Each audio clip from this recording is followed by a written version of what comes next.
I'm Chris. This is 𝐬𝐿 and Ember.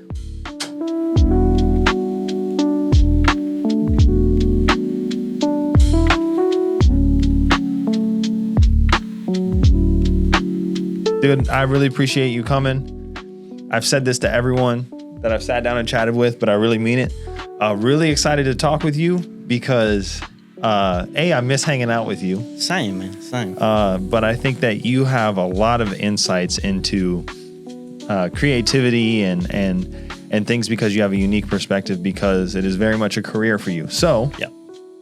To get us started, we know you're Chris. If you just want to tell us a little bit about yourself, what it is that you do right now currently and what that entails.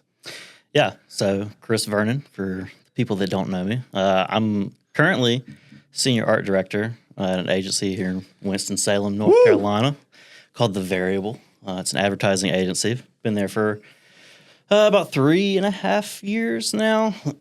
So a lot of what I do is establishing like the visual direction or identity, depending on the project, for the clients that we work with. So whether it's a new campaign, a new brand, establishing a new identity, anything like that, it's really establishing like what the visuals for that look like and really how that's communicating what the client wants to communicate. So if it's, a big client, they want a new campaign, a little bit of a new fresh look and feel, I got to figure out what that is and how that communicates what it is that they want to communicate. Because even within the same brand, can communicate a lot of different things. So depending on what the campaign is, I got to figure out what the looks are for that and how that translates from TV to digital to social to print, whatever. So it's a lot of that.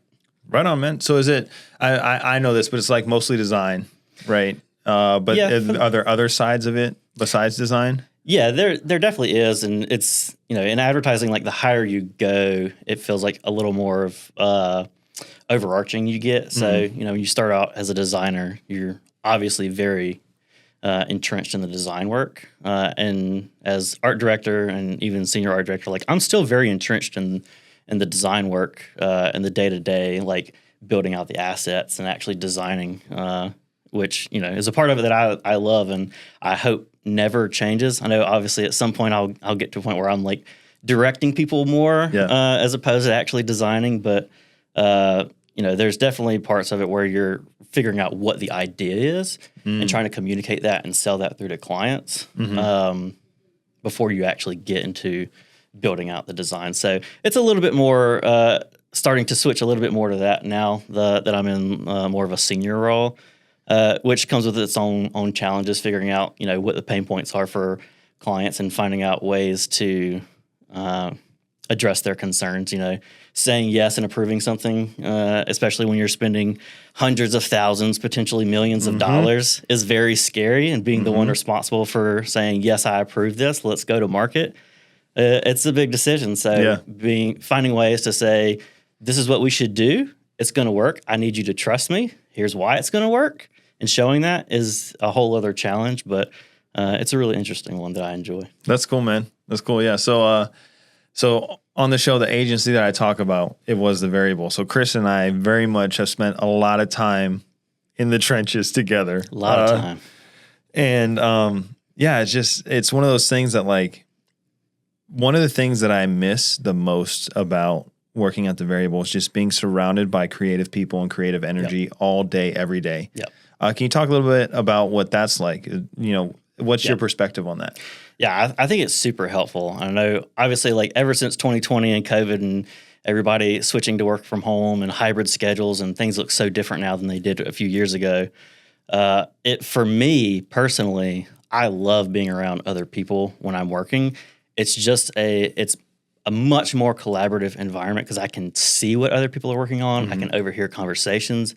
I can jump into a conversation for a project I'm not even involved in, and it might spark an idea in someone else, and vice versa. Like I've had other people who have no idea what I'm working on, and they come over and see something, or they hear me having a conversation with somebody that I'm working with on it, and they interject something, and I'm like, that's really smart. And it sparks an idea in me, and you go in a totally different direction you didn't expect. And it's really hard to get that when you work from home by yourself. I know some people thrive that way, everybody has their own way of working. But for me personally, like, I just love being around people and interacting with them. Even just like shooting this shit, I can be inspired by some stupid joke somebody makes and incorporate that into something that I'm working on. It's just all those little nuggets you just don't find when you work by yourself in a silo. It's really hard to find that like burst of inspiration. So having other people around for me is just like, I prefer that so much more than just being at home by myself, working in a silo. Yeah. And it's also a lot of fun. Like it is. You need that, like, part of being a creative is like, it is a very stressful job, which like, it shouldn't be. We have, when you think about it, we have like the dumbest job in the world. Like we get paid to make this shit, and it is so ridiculous that we get paid to make this stuff sometimes, but it is so fun, but it's incredibly stressful, and you need that time to like decompress. And some of my favorite moments and memories working in this industry is like moments like this where I can just talk with somebody and shoot the shit and just like decompress and have a moment to joke around or talk about life and connect on like a human level, and not just a coworker talking to another coworker about a project. Like that's so important to me, and I think you need that in your culture as an agency if you're gonna work in the industry. Like it's so important to work with other people and have that time to like decompress and shoot the shit and just like hang out and be a person and not just a worker in advertising.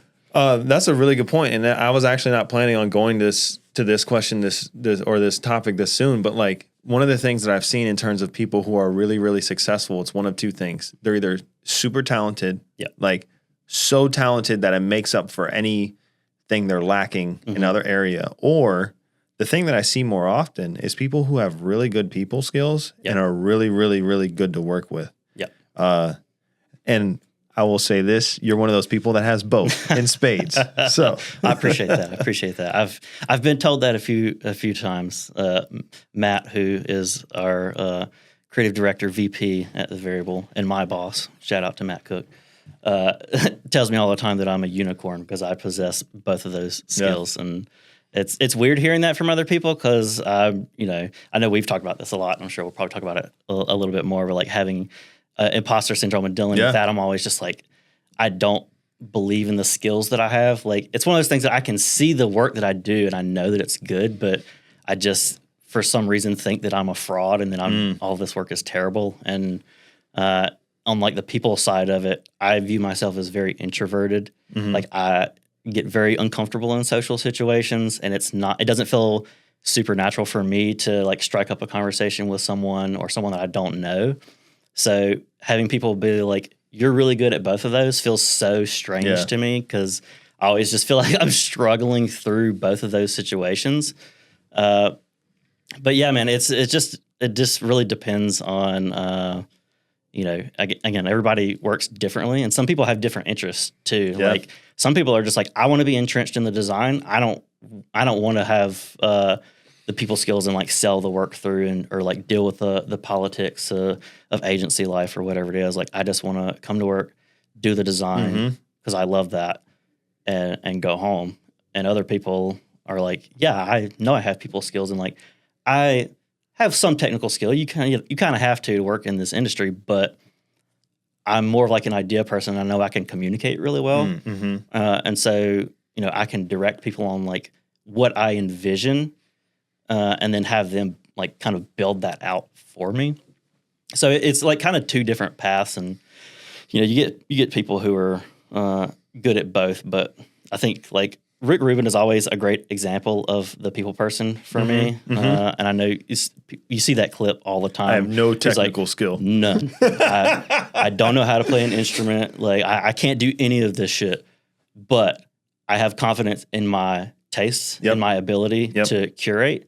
And that's something I connect with so much. Yeah. And I think as a creative going forward in this industry is just becoming more and more important. Like with the introduction of AI tools over the past year or two that we've seen that's been becoming heavily adopted and still a super hot topic and controversial in the industry, but for me, it's like your ability to curate what's good and what's not is the thing that will differentiate you from anybody else in this industry. I agree 100%. Yeah. So we'll get into all you've basically hit on all the points already that I want to talk about. This is why I love you, is because you know where we're going. But before we do that, I'm curious, because we had lunch before this. You told me that working at the Variable was my dream job. Yeah. Can you kind of take us on the journey of how you got there? Because I feel like it's been about, you told me it's about 10 years since you graduated college. Yeah. How did you go from graduating college to getting the job you have now? Okay. Graduating college, well, I'll take you back a little bit further, because I always think this is an interesting perspective. I always like to see or hear from other people what it is that kind of inspired them to even go this this route, for sure, of being a creative. And most people are like, growing up as a kid, I was always creative. I was drawing, coloring, doing whatever, and that very much was me. But I think the thing that really sparked my interest in design and this as a career was MySpace. Like back when MySpace launched. I know where you're going with this, but go ahead. And it was like, but the thing that really sparked it for me was, you had the ability to customize your page however you wanted. Yeah. And that was really intriguing to me. And that was when I first, I downloaded Photoshop 7, a cracked version off of LimeWire, of course.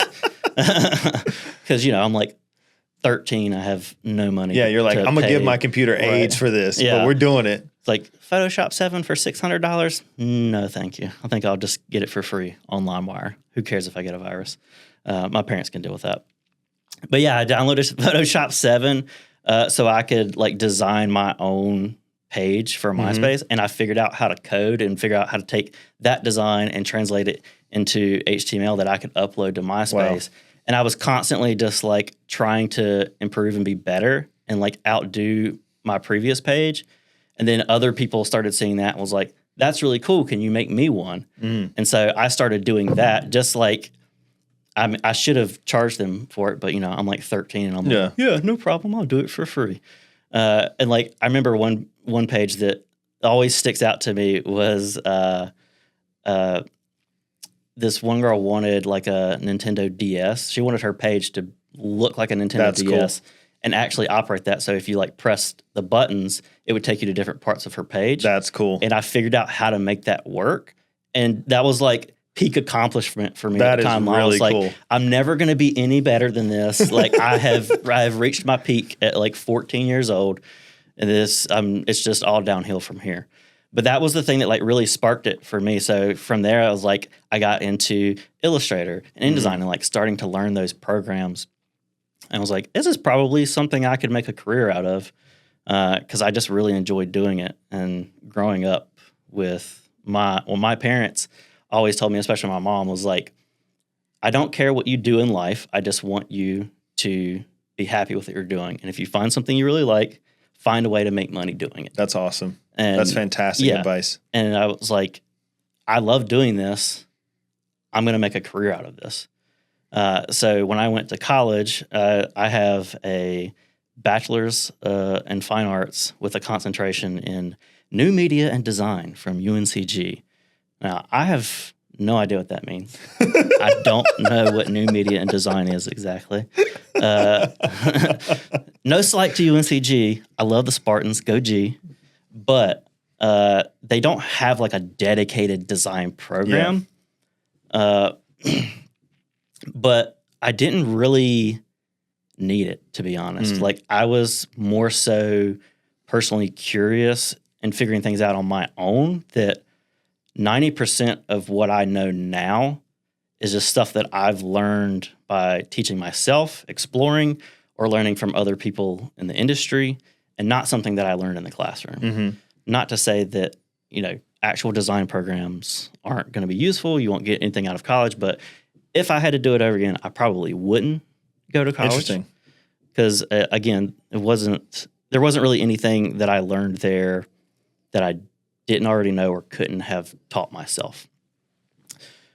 So when I graduated, I actually started freelancing I'd done a little Nice. bit here and there, just for like some family friends and stuff like that, but I started freelancing for an agency in Greensboro, and I worked there for a few months. And got to kind of experience what the industry was like, what actually doing work was like. And that was a really interesting experience that, to be honest, if I had worked there beyond the couple of months that I did, I probably would not be in this industry anymore. But so I freelanced for like a year, I think, after I graduated college, before I started working at a content marketing agency in Greensboro, where I worked for 5 years. And fortunately, like, my first boss there was incredible and taught me a ton. And I have a lot of respect for him for giving me the shot to get into the industry and get some experience. But again, being someone who's like always personally curious and like trying to learn new things and trying to grow, you inevitably hit a point where you feel like you're not growing anymore or not growing as fast as you want to. So I was always like looking for somewhere that I could do that. And I had always heard great things about this agency called The Variable here in Winston. And I had like kept up with their work over the years. And it kind of became a place that I just felt drawn to, because I felt like I really enjoyed the work that they did and was something that I wanted to do more of and felt like I could do. And it wasn't really the kind of work that I was getting to do at the time. So I basically stalked their website like every day for years. And anytime they had a position open, whether it was designer, art director, whatever, like, I applied. I don't even know how many times I applied there, but anytime they had an opening, I would apply to it. And I remember a few years ago, like, getting the email from 𝐬𝐮𝐬𝐜𝐫𝐢𝐻 to set up an interview. What's up, Megan? Shout out 𝐬𝐮𝐬𝐫𝐢𝐻. You're a real one.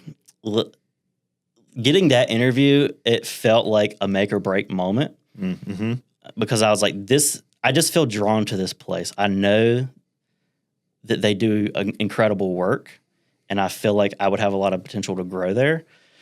And so getting that interview felt like a moment like, I got to make this happen, or else like my life is going to take a different trajectory that might not be where I want it to go, right? So I put like so much pressure on myself in this interview, and I can remember telling my wife, Sarah, that I was like, this is like make or break. If I don't nail this interview, like, it's done. Like, I'm not going to get another shot at this. Yeah. They're not going to be like, no, we don't want to hire you right now, but we'll bring you back and interview you another time and maybe hire you then. Yeah. It usually just doesn't happen.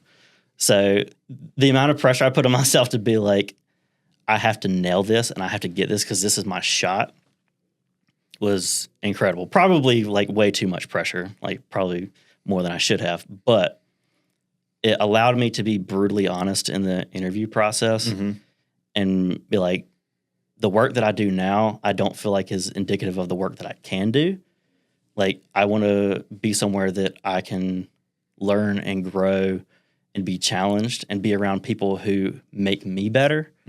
And I just need somebody to give me a shot to do that. Like, straight up, just like, I can do this. I just need somebody to give me a chance.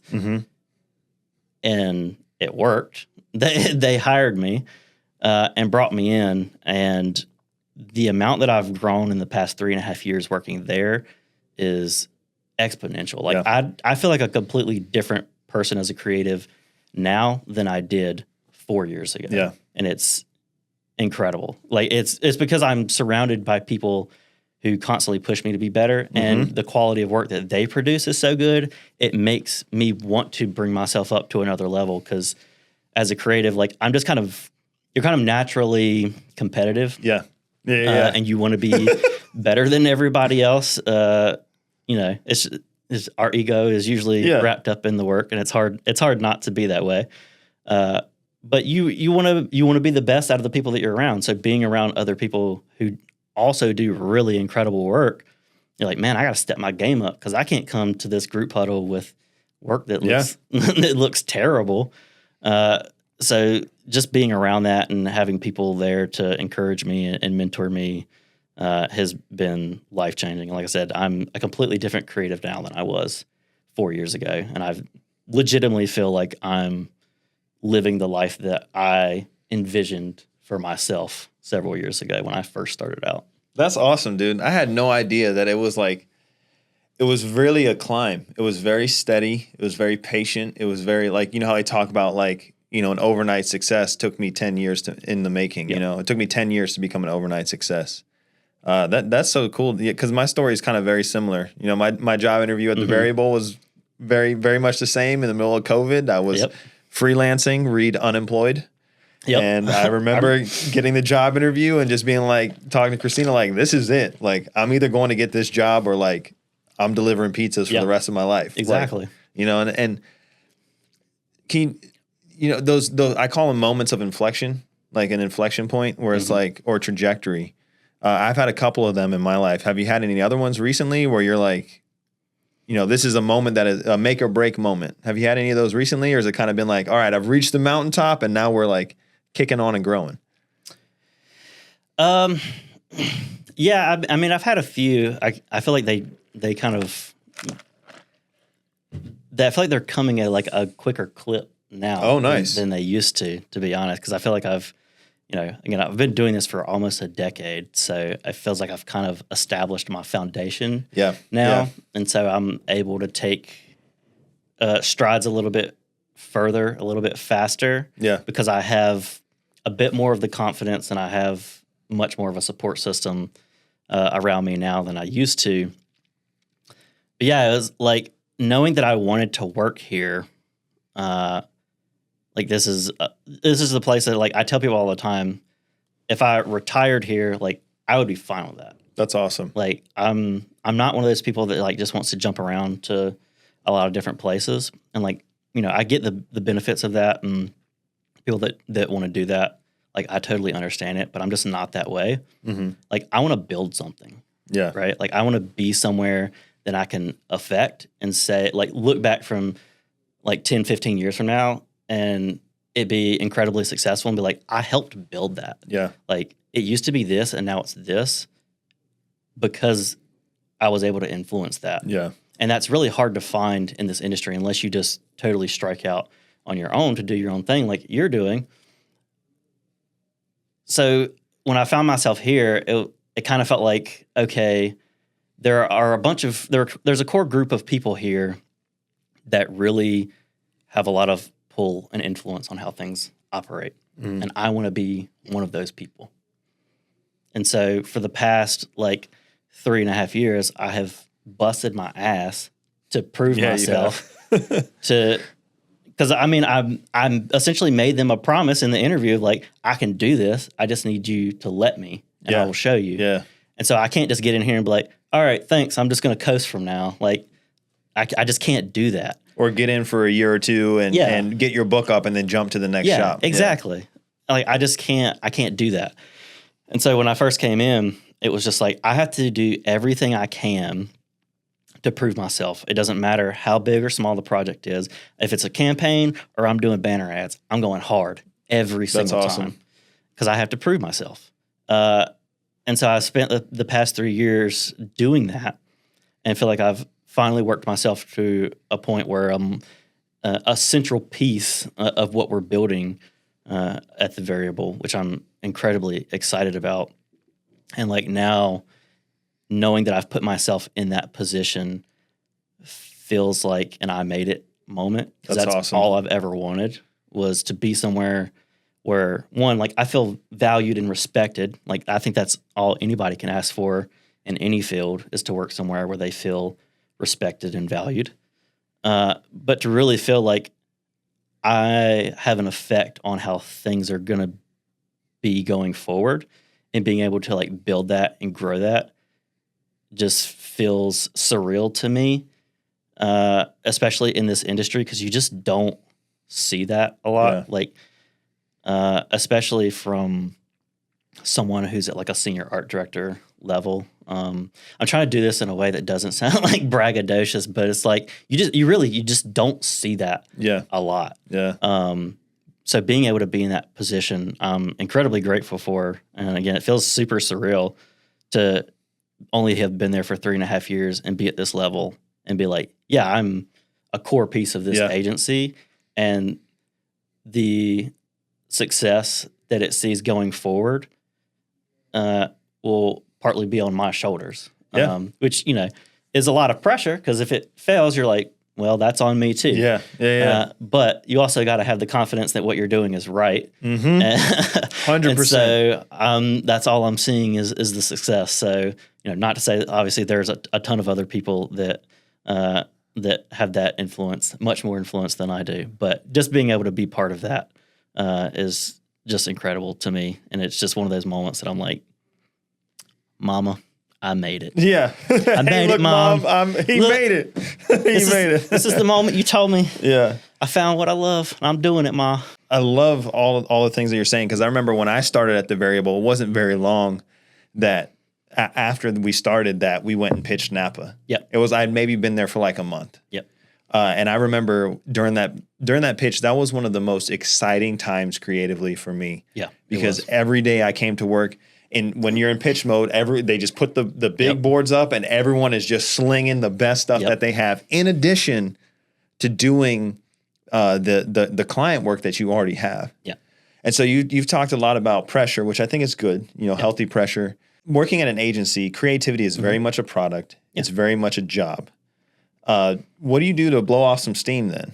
When you're not doing creative stuff, how do you like keep your drive and your creativity fresh? It really depends. Like if I want to stay creative, I don't really want to go home and like keep doing more of the same work. Like some people have personal projects where they're like, I'm gonna in my free time, like I'm still gonna design, and I'm gonna make posters, or I'm gonna make logos for, you know, fictional companies that don't exist, and do this whole thing. But I just can't do that. Like I have to have something that feels totally removed from that, because I don't want to work all day and come home and feel like I do more of that. It's also why I don't do a ton of freelance, because I just don't like spending my free time doing more work. So in my free time, in order to stay creative, like I've found over the past like year-ish, maybe 2 years, I do a lot of painting of like miniatures or models, or I do like terrain making. So I got into D&D, which is Dungeons and Dragons for anybody who's not. You dropped like 4 references, like Dungeons and Dragons and MySpace. You have very much aged the both of us. In about 20 minutes, people know exactly how old we are. Young at heart, though. I will always be like 22 in my head. But yeah, so I got into that like a few years ago, and past year I started DMing, which for, again, people who don't know, Dungeon Master, the person who runs the game. And I started out like just doing basic maps on just like, you know, a flat sheet of paper. It's just a 1-inch grid, and you're just like, yeah, there's some rough boundaries, something here, something there. You move around, and it's like I mean, there's nothing wrong with that, but I wanted it to be more immersive, because again, if I'm gonna do something, I gotta go hard. I'm just all in. I gotta do it right. So I started like making my own terrain out of like foam, and like made it magnetic. There's a guy I follow on YouTube who like has this whole system that's modular, and so I've just like followed a bunch of his tutorials and stuff, and started like branching off and kind of doing my own thing a little bit. So I started off like making the terrain, and then like I started painting my own miniatures that I'd order off of like Etsy, and then I was just like spending a ridiculous amount of money on Etsy for miniatures. And on Black Friday last year, I got a 3D printer for like $100. Wow. And so then I started like 3D printing my own stuff and painting it. And now I'm just like, my 3D printer is like going constantly. But it's something that like I really, really enjoy, and it allows me to still be creative without feeling like I'm still doing the same kind of work. And it's a different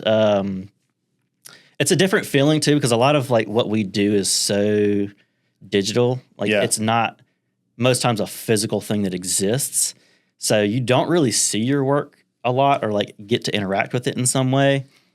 So having something like this, and I'm like, I can hold this in my hand and I can paint it. And when I get done, I can look at it and physically touch it and be like, I made this. This is incredible. And so it's like, it gives me something that's like totally removed, but still allows me to be creative. And I love being able to like make something physical with my hands. So when I'm finished, I can just be like, I did that. Yeah. No, I feel that because like, you know, it's Christmas time. As it's a couple days after Christmas as we're recording this, and like everyone in my life has been like, Gerald, you need to take a break. You need to stop. You need to relax. It was like, I don't want to. Like, in a weird way, like working. Yes, I very much enjoy working, but like doing creative things is relaxing for me. Yeah, like I found this, and we're going to talk more about AI. I found this AI music generator. And I've been playing with it for 2 days, and basically I've made like a 1 hour mix of AI music. And I'm like, this is the album that I've been wanting to listen to all year, and it didn't exist. And I was like, I just made it, you know? And so there's a fulfillment in continuing to make stuff, but it's a little bit more refreshing because it's not a product. Yeah. You know, so. Yeah. And it feels like you're always kind of like pushing yourself. Yeah. And like, I know, like we were talking about this at lunch, like, being someone who has ADHD and someone who suspects they have ADHD but hasn't been fully diagnosed with it yet, like you're always in search of like something new to get that hit of dopamine, and you're like, yes, this is that feeling I've been searching for. And so like I think that's why you see a lot of creatives have ADHD, is because of that, because you're always kind of like searching for something new. Because I imagine you're a lot like me, where even if you're not working and you have downtime, even if you're just sitting there watching TV, like your mind is going and you're having creative ideas and thoughts. And it almost feels like torture to have those and not be able to do anything about it. Yes. And like and everybody has experienced this. It's the worst feeling when it's like middle of the night, you're in the shower, driving home, whatever. You have the most amazing idea. You're like, this is incredible. Like if I make this is going to be the thing. Yeah. And then you just blank, forget it. Forget about it. Next day, you're like, what was that idea I had? It was so good. Because you never write it down, ever. Because you're like, oh, this is too good. I'll never forget this. Of course. 20 minutes later, gone.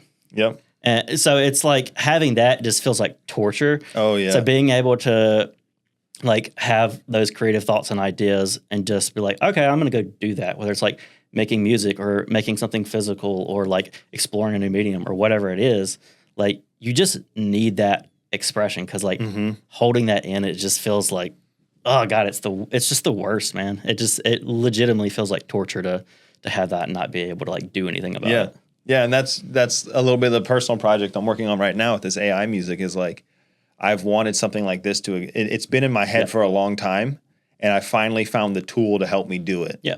And the torture no longer exists because the video's done. Like I did it in 2 sittings. Yep. It's done. I just need to release it. Dude, that's one thing that I really love about AI too, is like, I know obviously there's a ton of debate about this being introduced into the industry and the world as a whole. But I think one of the positives that I always look at is like, it gives me an entirely new tool set of skills that I just don't possess, or would take me an immense amount of time. Or I can't afford because I can't hire the person to do that.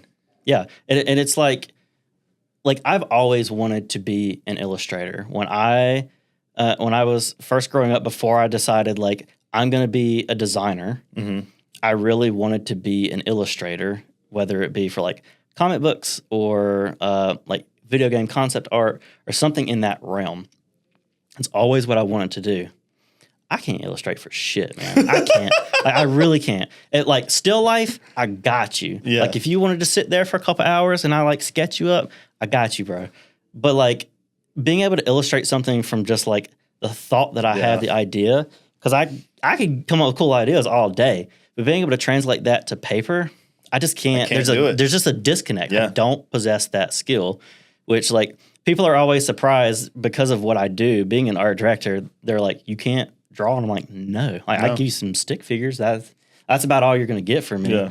But like I just can't draw. But now you know what good art is. Yes, exactly. Yeah. And now I have these tools that I can have an idea, and I'm like, okay, let me go in here and I'll generate something and I will like communicate to you like what I see in my head. And like, to me, that's incredible. Like being able to have an entirely new skill set that I don't have, or again, would take me 1,000 hours to be able to get to a point where I could translate that idea is just incredible to me. Cause like, I don't have that amount of time to dedicate to learning all these new skills that I would love to learn. Like, would I love to be able to learn how to compose music? Yeah, I would love to. But I don't know the first thing about composing music. But I could probably use an AI tool and figure it out and get something decent within a couple of weeks, where like, if I was going to do it from scratch, like it would take me years to get to a point where I could like produce a good track. Right.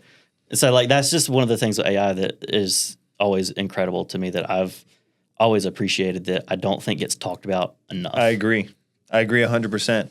And this is something that, again, shout out Matt Cook said. He says, like, as a creative, like, what is your value? Is it your hand skills? Is your ability to design? Is it your ability to draw? Or is it the value of the ideas that you have? And as someone like me in production, your ability to execute on ideas. And if I can reduce the amount of time between when the idea comes down and the idea is finished, if I can close that gap, it's the good, fast, cheap triangle, right? I am now fast and I'm good, so I'm no longer cheap. And that's and it sucks that that's a solution, because like I think the other side of it is like, yes, I do think people are going to lose their job. There are going to be people who lose their jobs, but it's not to the AI tool, it's to the person who knows how to use the tool. 100%. And so like, that's my whole thesis, is like, let me just get really, really, really, really good at it, because it's coming. There's nothing I can do to stop it. So why don't I just become the expert, so that once it's here, people start coming to me? Dude, I 100% agree. Like in our field, I don't think we'll ever get to a point where AI replaces people to do these jobs. I agree. Like there's just a certain level of conceptual thinking that has to happen. That AI just doesn't possess, and I don't know if it ever will. Like, not to say you can't get good ideas out of AI, because you can. I have. But you never take it at face value and just present that to the world. Like, what you get out of it is something that sparks the idea that you then create. Or even for like imagery, I never take an image straight out of Midjourney or Firefly or whatever and put it directly into the world. I'm almost always editing that, combining it with something, doing something to it. There's a hole that I need to fill, and this thing can fill that hole. Exactly. And then I can, but this thing that I'm trying to fill is part of a much larger project, and it's holding me up by not having this thing done. And it's most time just like, we use it a lot as like representative of the work that will come. It's not really ever like, oh, we're just going to like generate this and like we'll just send it out and it is what it is. Like, I mean, we have put AI generated imagery into the world. But you would never know. Like we literally had a spot run on college game day that had AI imagery in it, and like, passed all the legal and everything for our agency, licensing, the production company, all the commercial stuff, everything. Everything with the channels that were running it, like cleared all of that. They were good with it, and it ran.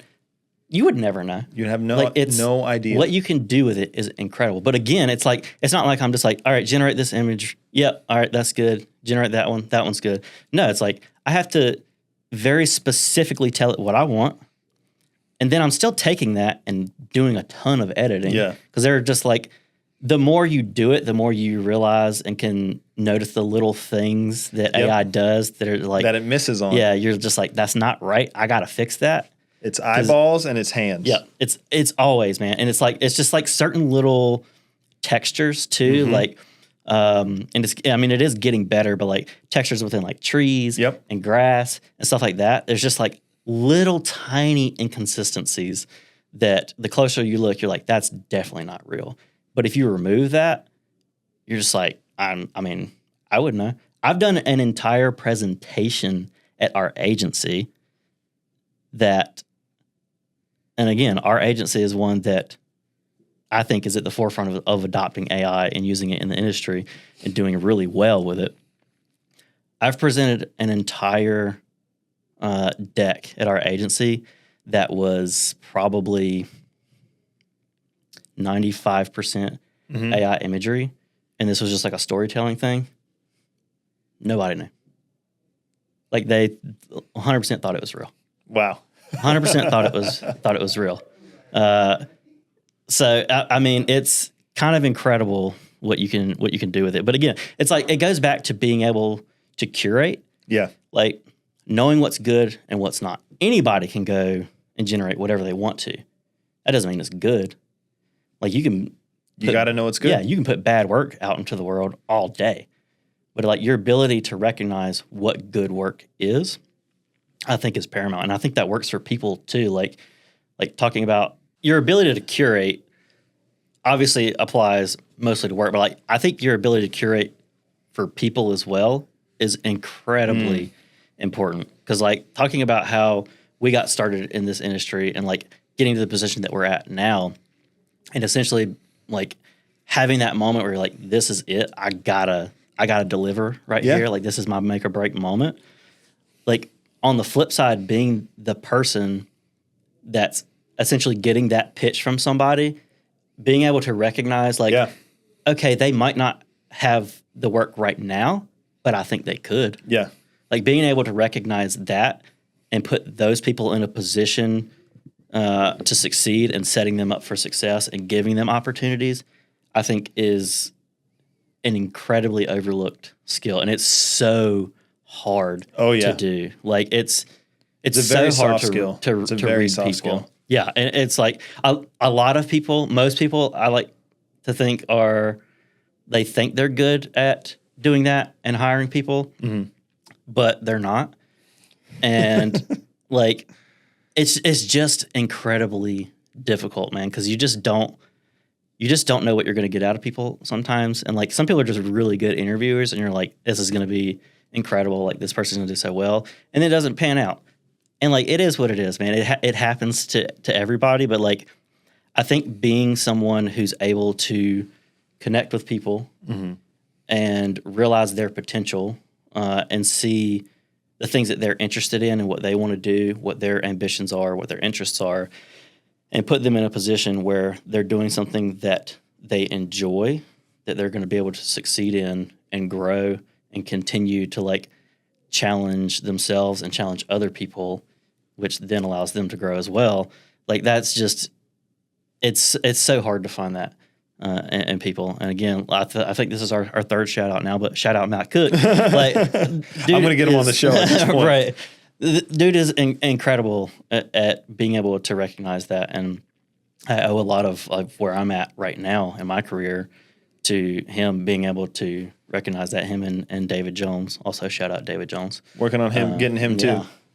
But like them being able to give me a shot and recognize that like I could do the work and give me the opportunities and put me in that position and essentially like curate my experience it's just incredible, man. Like I don't, that's not something you can teach. Like no, not at all. You just have that or you don't. And being fortunate enough to work with those people that have that skill and can put you in that position, it's just so nice, man. And it's hard to find. So like being able to, again, curate what's good and bad, both in work, but like curate, that sounds so bad, curate people, but like, it really is what it is, man. Like that's what it is. Yeah, being able to like recognize people's strengths and like what they're interested in and put them in a position. Because like again, some people are like, I just want to be a designer. I just want to come in and design. And it's like, do my job and go I'm home. Gonna put you there. You can go in the design shop, and we'll send it to you, and we know it's gonna come back done. Exactly. And you can put them in that position, and they're gonna crush it. They love it. Yeah. But like, and those are the kind of people that you're like, you don't want to put them in a position where they're having to sell through work because they don't want to do that. And you're not going to get the best work out of them, right? You always got to put people in a position to succeed, and that means giving them something that they actually want to do and are interested in, and being able to recognize that, like, it's just invaluable. So,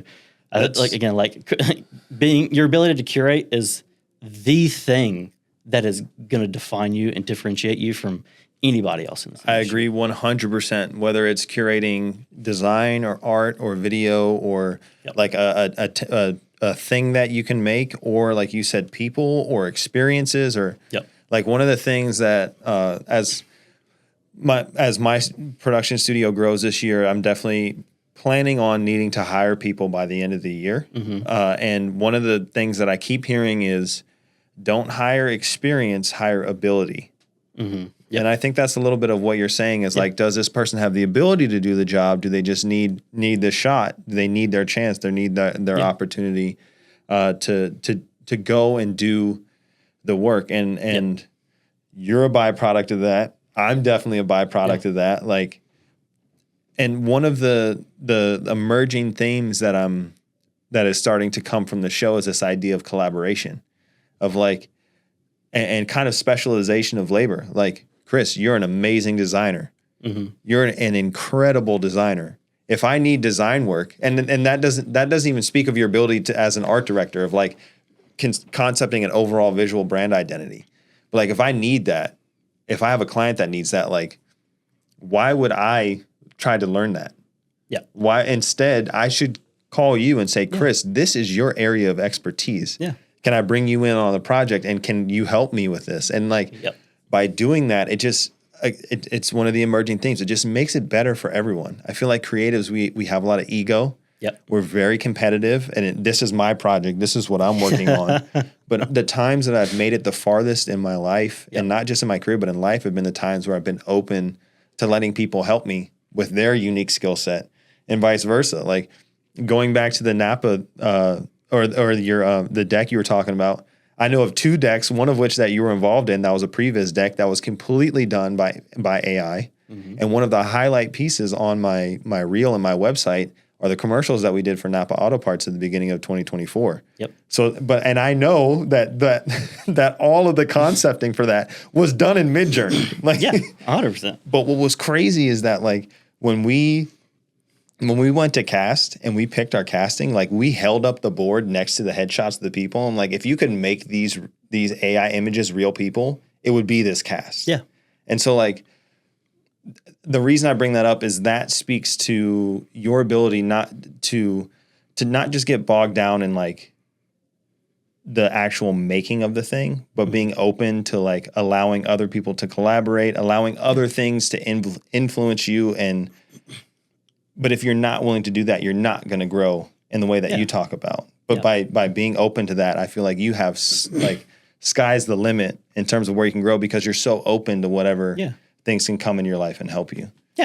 You always have to be open to things. Or I mean, that's just life, right? You have to be open to things. You're not going to grow. Like you're just going to be stuck in a rut exactly where you're at. And if you're good with that, that's cool. You do that. But like for me, like I always want to be growing and moving and changing and learning. And so that comes with being open. And I think that takes a lot of self-reflection to realize the things that you are good at, the things that you're not good at. And I think you're dead on of like how creatives are when they get a project they're excited about, being like, this is mine. Don't look at it. Don't touch it.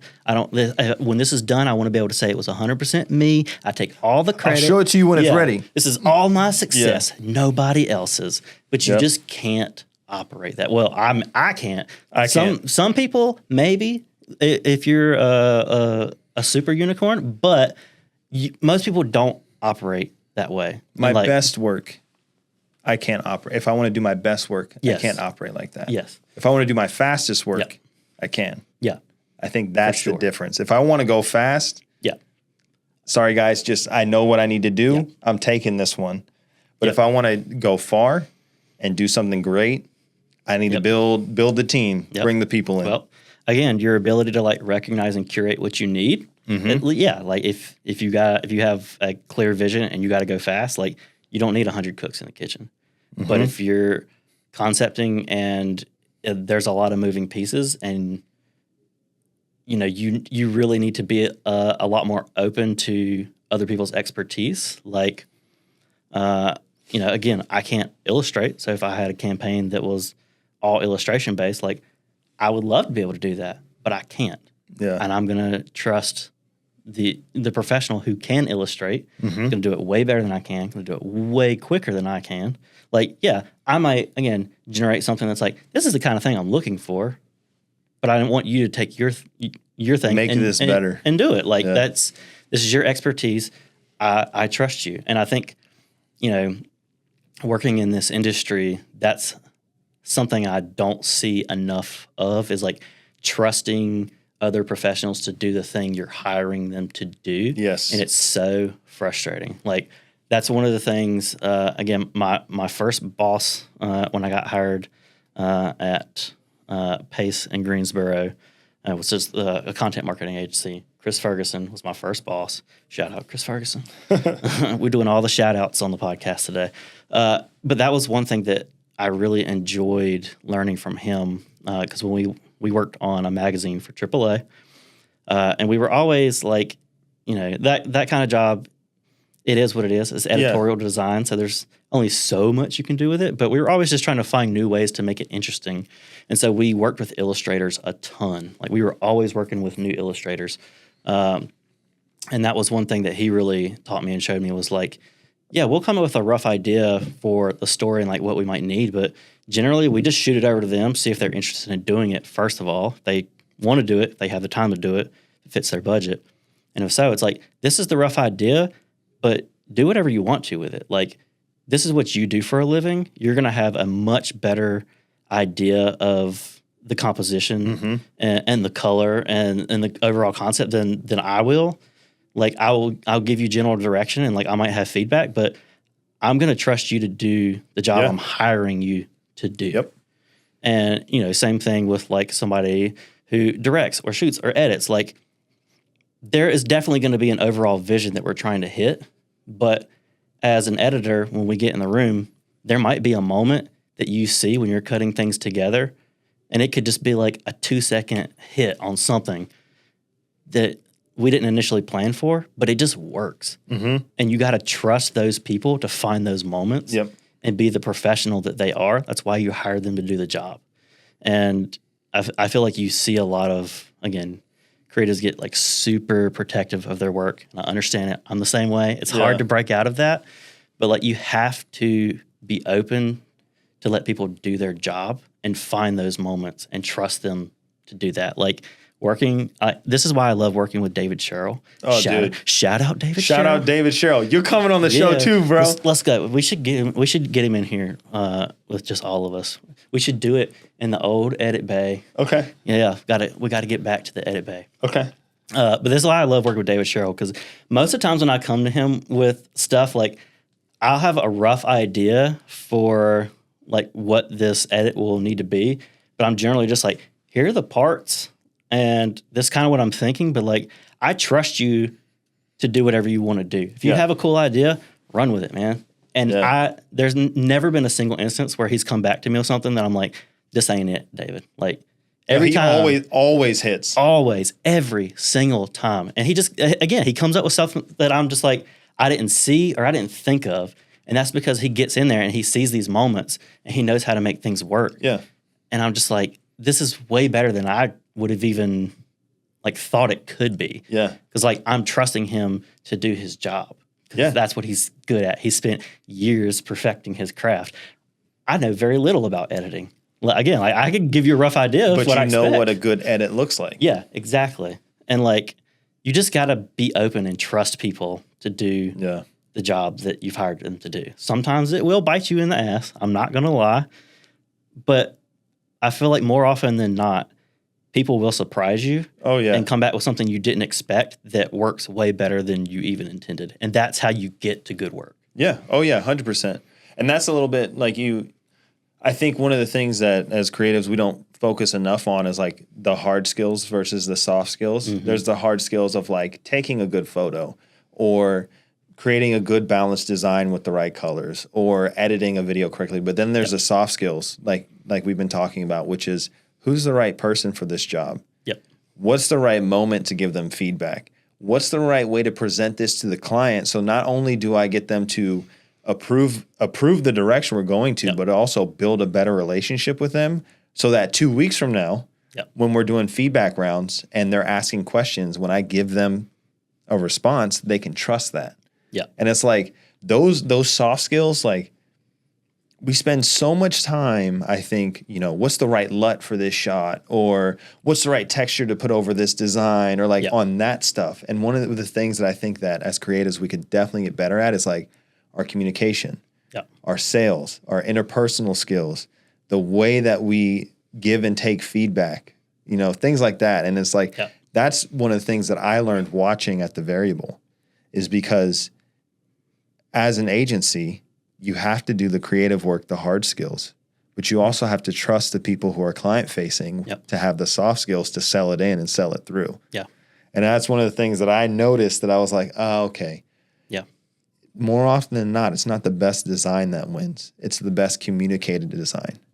The one that the client can look at and go, this is going to solve my problem. Yeah. And that's kind of what I built my entire business model is on that. Yeah. I want to make sure I completely understand this problem or this challenge or this thing that you need done. Yep. Because then if I know that, when I go to make my thing and I communicate it to you, I specifically say back to you the things that you told me in the brief.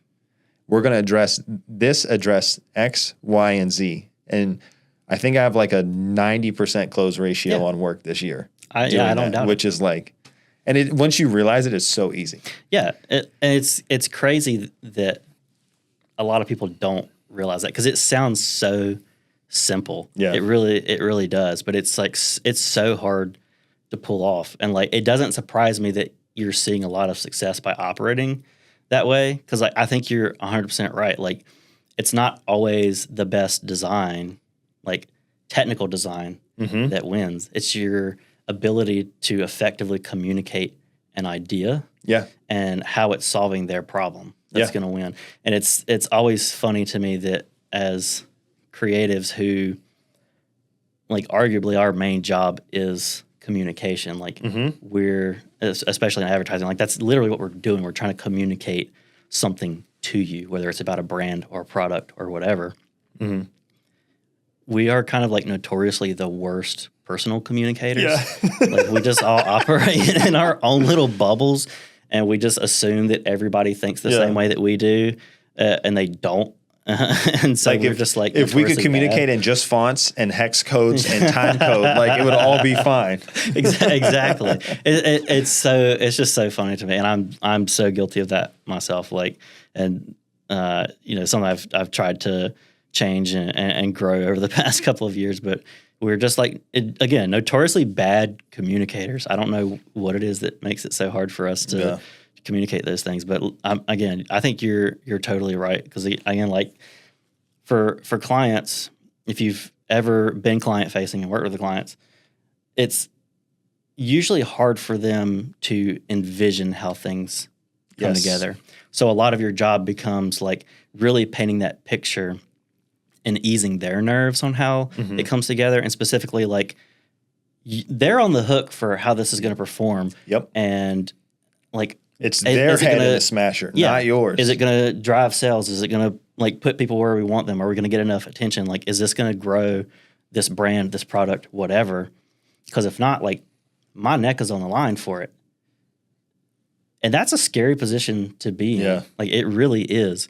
And again, like, having someone present to you ideas and being able to say, I like that idea, I approve it, let's go, that's a ton of pressure. It really is. So being able to talk to clients in a way that they understand what the idea is and specifically how it's addressing their concerns is paramount. Because if you can't do that, you're not going to sell anything. Or the idea that you sell through is inevitably going to become so watered down that it's not going to be effective at all. Because nobody understood in the first place how it was solving their initial problem. And then you get into feedback hell and revision hell, where like a client's just they're grasping at straws, changing things, doing this, doing that, and like maybe smashing 2 or 3 ideas together, and you're just like, this sucks. But it's like, if you can get that conversation done on the front end. Like, I think about the shoot I went to Canada. that ended up being a 10-minute corporate documentary. Yep.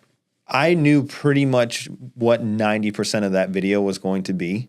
Yep. Before I even got on a plane. Yep.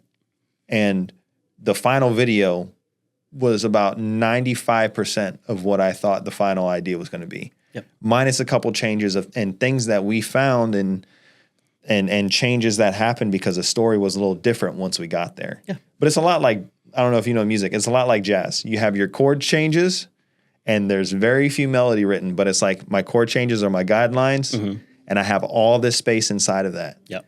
And if I know the way that the chords relate to each other, I know what notes are in both chords. And so if I finish the passage on one, it sets up another passage. So it's that kind of thinking of like, you have to know what it really, like you said, comes down to understanding the client situation and being able to communicate that. Yeah. One more thing I wanted to ask you about that we haven't talked about yet is the big bad imposter syndrome. Yeah. You're someone that we talk a lot about it. And I'll be honest, I don't know why you feel the way that you do, because another emerging theme is that stack of proof, right? I have a stack of proof that says I'm the person that I think I am. I'm the creative that I say I am. Your stack of proof is getting pretty big, bro. And there's a lot of good names in there. Yeah. There's a lot of good names in there. I won't name drop them. I'll feel free to do that if you want. But like, how do you address that a little bit? Like, because sometimes there's that moment where it's like, okay, I've gotten my creative brief, blank canvas, I have to ready, set, go. Like, how do you do that? Yeah, it's so difficult. Like, again, I've been doing this for a decade and I still struggle with it every single day. And any creative knows there's nothing scarier than staring at a blank canvas. Yep. Like, you literally have to create something out of nothing. And that is incredibly intimidating. And so whenever I get in that position where I'm starting a new project and I have that blank canvas, my first initial thought is always like, I don't know what to do. This is me proving myself right. I suck. This is going to be the moment that I fail and everybody realizes that I'm a fraud and my whole life and career is going to go up in flames because I'm not going to have the solve for this. And I think you just have to come to terms with yourself. Like, it might suck, but I have to get going. Like, I just have to start. Just start. And more times than not, what you start with is going to suck. You're rarely ever going to come out of the gate, first idea, with a banger. Just get the first one out the way. It never happens. And that's why I tell, like, my process when I'm actually getting into a design at first, I hate being around other people because I'm like internally embarrassed about the first few ideas I get out because they're just trash. Like it's the obvious ideas that you think of that first pop in your head and you're like, oh, I could do this and I could do this. And you're like, of course, that's the obvious solution. Yeah. And it's just, might not be that it doesn't work, because it might work, but can it be better? Yes, it can be better. How do I make that better? You have to literally talk yourself through the steps. Get something on the page, then critique. It's like, if I'm designing a logo, right, and I start like, and I know this is going to be controversial for me to say, I don't sketch when I do logos. I don't. I'm not surprised by that. I always go straight into Illustrator because I'm, contrary to popular belief, like, I'm way faster building shapes in Illustrator and getting stuff in my head onto the canvas than I am with a pencil, because I get way too precious with a pencil. Like, no matter how loose I try to keep it, I get way too precious with it. And so that makes sense though, because in Illustrator there's Command Z, there's undo. Yeah. So like, if you make a mistake, you can just undo it. But with pencil, it's like, I don't know. Yeah. Like pencil or pen or like other mediums, there's a permanence there. Yeah. Sorry. And you're good. And it's true. And it's like, I can iterate so much faster in Illustrator than I can sketching with pencil. So just getting something on paper is the biggest hurdle to get over. Because like, once I get started, I can start critiquing myself, changing, iterating, till I inevitably get to a place that is good. So it's a little bit of like, I feel like most creatives have this mindset when somebody says they can't do something, they're like, I'm going to prove you wrong. And you got to have that same mindset to yourself. So when I'm sitting there staring at a blank canvas and I inevitably have those thoughts that are like, you suck, you can't do this, you're going to fail. You have to kind of shut that out and look at yourself and be like, okay, I'll prove you wrong. I've done this how many times now? Yeah. I just got to do the work. And I will prove to myself that I can do this. And that's an incredibly hard thing to do. It sucks to deal with. Like I said, I deal with it still every single time I start a project. And I imagine I probably will for my entire career. But you just got to put your head down, do the work, and prove yourself wrong, as you have done every single other time to get to where you are in your career. And that's just, I think that's just the easiest way to deal with it, honestly. Yeah, that makes sense. It almost sounds like imposter syndrome is like, I'm going to critique myself and then act. But what you're saying is, no, I'm going to act and then critique myself. Yep. But by doing it in that order, you iterate your way into whatever it is that you're trying to do. Yeah. And it's like, obviously, coming from a space where like, you don't have to be hard on yourself. You know, you're already doing that from the beginning. But it's just like, again, just get started. Make something. Because inevitably, like, that's going to take so much pressure off is just getting started and having something to look at. Whether it's a good idea or a bad idea, you just got to get started, and then you can go from there. And again, it's like, just have that mindset like you do with everything else, where somebody says, I can't do something. I'm just like, okay, watch me. Watch me. I'll do it, and I'll prove you wrong, and I'll say, I told you so. Yeah. Have that same attitude to yourself. Like, if my subconscious is like, you suck, I'm like, okay, I'll show you. Check this out. This is going to be the best thing I've ever done. Yeah. Let's go.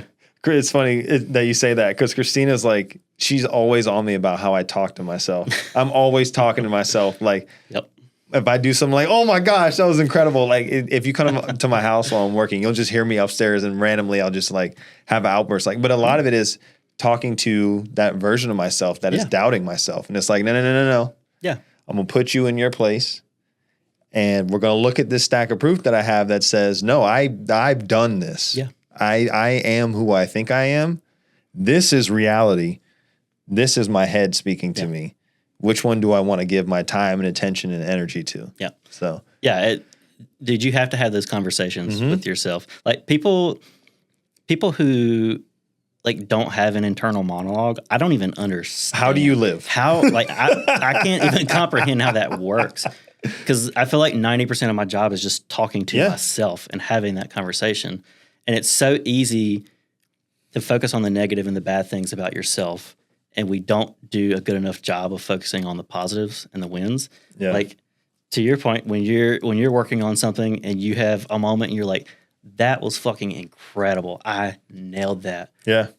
We need to do more of that. Yeah. Like, and for each other too. Yeah, exactly. Like, we don't celebrate the positives enough. We always focus on the negatives. Yeah. And like what we're not doing or what we're not doing good enough or what we can't do. It's never like, these are the moments I proved myself wrong. Yeah. These are the moments I proved other people wrong. Like, I learned something new here and I crushed it. Like, we don't do that enough for ourselves and other people. And like, be proud of yourself. Yeah. Like, you don't see that. And I don't think we do a good enough job of telling ourselves that. I don't think we do a good enough job of telling other people that. Yeah. And that's why, like, when we were at lunch, I made a point to be like, I see the success that you are having and have had over the past several months. And like, I just want you to know I'm proud of you. And I will reiterate here again, I'm incredibly proud of you and the work that you've done over the past several months, getting your business off the ground and being successful and continuing to do the work and be better. Like, I legitimately feel it's like a proud dad moment. But it's like, you're my friend and I love seeing you succeed. Yeah. And I want to continue to see you succeed. And I can't even express how proud I am to see that. I appreciate that, man. I appreciate that. Thank you. Yeah. And you shared some news with me that I'm not going to go into the details of, but when you shared me, I was like, Chris, like, people don't do that at your age, at your title, at an ad agency. Like, the things that you're doing, like, people don't do. So I'm going to say the same thing. I'm super proud of you and, like, really grateful that we got to meet, because coming on the back of the conversation, one of the things we talked about was, like, again, this idea of collaboration. And, like, if everyone around me is being successful, it's going to happen for me too. Yeah. If all the people around me are growing and doing good work and pushing and just keep getting higher and higher and higher, and those are my friends and my colleagues and my contemporaries, what does that say about me? Yeah. What does that say about the people that I surround myself with? That's gonna rub off on me. That's gonna, leak into my life a little bit. And and that's my thing. Part of why I'm doing this show is, like, I feel very blessed and very fortunate to be in the position that I'm in. And so, like, one of the things that I want to do is to have gratitude. And by doing that is to turn around and give a platform for other people to come on and share their story and their success and the things that they've done. So yeah, that's why we're here, mate. Yeah, man. It's so important. It really is. Like, who you surround yourself with is so incredibly important. Like, obviously, at some point, you got to do the work, but, like, who you surround yourself with matters. Because if you you and I both know, surrounding yourself with negative people, like, that crushes you. It will drag you down. Like, it will drag you down. It rubs off on you. You just become negative about everything. Yeah. But on the flip side, if you're with people like you who are, like, you're incredibly positive and optimistic and creative, and I love seeing the work that you do, and it inspires me to rise to that level, because I'm like, well, I got to keep up with Brian over here. Like, I can't just let him have all the success out here. I got to get a little piece of that too. Like, you just gotta, right? Like, you gotta surround yourself with people who have a similar mindset, or a mindset that you want to have, or are in a place that you want to be, because you'll find those opportunities to rise to the occasion and live the life that you want to live and be where you want to be. That's awesome, dude. That's awesome. Well, I've asked you a bunch of questions. We've talked about a bunch of things. Is there anything that you want to ask me before we close up? Yeah, I think one thing I'm really curious to know from you is, like, what has your journey been like a little bit, starting something from scratch that literally is your own, you're solely responsible for? Because I know we talked a little bit about wanting to build something of your own, and we're kind of doing that in different ways. Yeah. Where, like, I have a piece of something that already exists, but you're creating something that didn't exist and you're solely responsible for. And so I'm really curious, like, what that experience was like, going from a full-time agency job to being full-time, self-employed, trying to run a business and be successful. Like, how scary was that? It actually wasn't scary at all. I'm not going to say, well, not at all. It was scary, but the fear was more of, like, am I actually about to do what I have always wanted to do? Like, am I ready to receive that? That's more of what the feeling was. And I know that sounds incredibly arrogant, but no, I mean, one of the real reasons why I left my job was I realized that I could no longer grow in the direction that I wanted to grow by staying where I was. Yeah. And the discomfort of staying there became more painful and more uncomfortable than going and doing something that I'd never done before. Yeah. And once that clicked in my head, it was like, I can't stay here anymore. Yeah. I have to go do this thing now. In terms of what it's been like, I mean, it was probably 2 weeks after I left that you and I had lunch. I was like, Chris, did I need a vacation? Or did I need to quit my job, or did I just need a vacation? But it's one of those things that's, like, the longer it's gone on, the more I've enjoyed it, because it's just, like, because I spent 3 years of my life getting really hyper disciplined, my 3 years at the Variable, and surrounding myself with creative people, learning my creative process, learning my strengths, but also learning my weaknesses so I can mitigate against those. I'm now in a position where I get to completely decide what I do with my time. Yeah. And because of that, I'm now in a position where I now choose to do the things that are the best thing for my business about 80-90% of the time. Yep. But also, on, like, if I want to wake up at 10 o'clock and play Starfield for 2 hours and I don't have anything to do, like, I can do that. Yeah. But if I make sure, and all of that is because I say it like this, you got to do your chores first before you play. Yeah. Because if I play before I do my chores, I'm not enjoying the play because I know I have these other things that I have to do. But it's been one of the most gratifying and fulfilling things that I've done. And I will, we've talked a little about this. I'm a Christian and I'm a believer. And I did not expect that building a business would be one of the ways, if not the way that I spent this whole year getting closer to God. Mm-hmm. One of the manuals that I have for my church is about starting and growing your business and using like gospel principles for that. And, 1 hour a week, I sit down, I just go through that manual, and I finished it about halfway through this last year. I'm going to start it over again, just because it's just so grounding to have that sense of guidance and direction. And like, if you think about God as your heavenly Father, like He wants what's best for you. So if you're like, hey man, like you know how to run the universe, can you show me how to run this business? Like it completely changes the relationship. And I say that like 100% I'm in the position that I'm in because I've tried to make that my focus of, can I learn more about you by you showing me how to run a business? Yeah. And I've been incredibly blessed and incredibly fortunate. Like kind of have a dream client lining up where it's for an electric grill company. And there's a potential that we're going to sign a contract that I will be making all of their content for next year. Dude, that's incredible. Which would be like, and if that contract signs, like I will make my year of 2025 before January is over. Let's go. You're going to, Chris, it's going to happen. The grills are at my house. They've already shipped the grills. They've already shipped all the accessories. Everything I need to shoot it is there and done. I just need them to sign this first invoice for this preliminary shoot. And once that's done, they sign the contract 10% down. Let's go. And it's like, how did I get here? Yeah. But it's one of those things that's like, you just got to keep, I 100% believe it's the person who stays in the game the longest and treats the people around them the best that is the most successful. Yeah. Yeah, dude, 100%. And you've gotten here because of how you treat people, but also because of how talented you are. Oh, well, thanks, mate. I mean, we just talked about it. Give yourself some credit.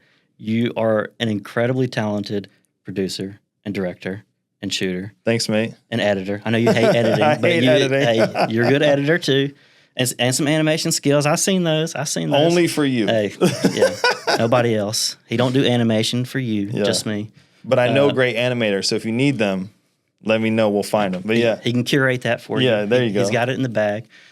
But yeah, dude, I mean, you've set yourself up for this because you are incredibly talented and you deserve every bit of success that comes your way. They're not going to send that stuff to your house without signing a contract. So you got that. Man. It's in the bag. It's not in the bag, but it's being put in the bag. Like, hey, if not, you got some free grills out of it. Exactly. You know, that's more than most people could say. But so I think you talking about like your relationship with religion and God, like affecting how you run your business and the success you see is really interesting. Do you feel like because you have a stronger faith in God and a stronger relationship in God now, like do you feel like that gives you like more faith in yourself to execute what you need? Yes, 100%, absolutely. I do because, I mean, I'll share this with you. Before we walked on the Napa set, you probably saw me, like I was there doing stuff and I disappeared for about 5 minutes. Yep. That was my 5 minutes to go get right with God and be like, hey man, I'm about to go do this thing. I have to lead this shoot. Can you do that with me? Can you be with me as I do that? And this is the one that I point to that I was like, I can do this. Yeah. Everyone I've talked to about that shoot has been like, that was the best shoot I've ever been on. Smoothest shoot ever. Simplest one ever. There were some internal corporate things going on their end that the client was dealing with, and they didn't even like feel the effects of that because we were just having so much fun. Yeah, I can verify it was the smoothest shoot that there ever has been. But it was a combination of things. It was curing the right people, having the right people on the team, knowing what it is you're going in to make, trusting the skill set that you have, but then just like, hey man, can you just sprinkle a little bit of that magic on there to just bring it all together for me, you know? And so, yeah, like to answer your question, dude, like having that faith does allow me to have faith in myself. Like, yes, 100% absolutely. But it's because I know who's coming with me. Yeah. I know who's got my back when I'm going in. Like, it's that guy. Yeah. So if there's any issues, like, so, you know, it almost feels like you have like a bit of a safety net. A little bit. Yeah. That makes sense. Yeah. Man. Yeah. I was just curious because you don't hear a lot of people talk about their faith and how that like intermixes with their job and what they do. So I was just curious, like what that was like for you. So I think that's a really interesting perspective to hear. And honestly, like in terms of building my business, there have been some times where like, hey man, I got to pay rent and I got like money's running out. Yeah. Like there's no other way to say it. And I don't know if you've seen Disney's Hercules from 1998, but one of my favorites. That line of Zeus of like, watch your old man work. Like that's the answer sometimes, dude. And it's just like, I'll wake up the next day and be like, why was I even worried? Yep. You know, because it's kind of already all been decided. So as long as I'm aligned with the right on what I believe to be my path and constantly seeking that, it'll be fine. Yeah. That doesn't mean I'm not going to have trials or hardships, but like on the other side of it, it's going to be the best thing that it needs to be. Yeah, I think that makes a ton of sense. And I can relate to that to like a certain extent. I mean, not to like dive too much into religion because that's not what this is about. But like, I'm just not generally like a very religious person or a very like faith-based person. But I have a similar mindset where there are certain things that are like, it's kind of out of my control. It's going to be what it's going to be.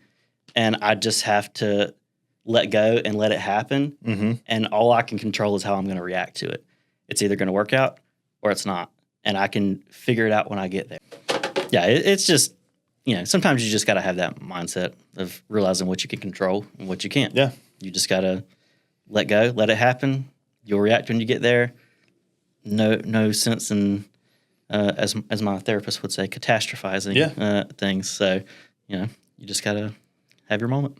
Yeah, and just like control what you can control. And like even in production especially, I know there are going to be problems. And kind of this level of mastery that I've reached is like, you reach that point by accepting that there are some things that I just can't do anything about. Yeah. And just, all right, that's it. Yeah. We're done. So as soon as you realize that, your job becomes way less stressful. Oh, way less. It's so much less stressful. Yeah. So, well, cool, man. I appreciate you coming to hang out. Yeah, dude. I appreciate you chatting with you. I was super excited to come do this. I appreciate you having me on. This is my first podcast appearance. First of many. They'll be coming. I'll definitely plan to have you back because I feel like we really got into some good stuff. And even then, I feel like we could get in way deeper. But we always do, man. That's one thing I appreciate about you. So we always have good conversation. Of course.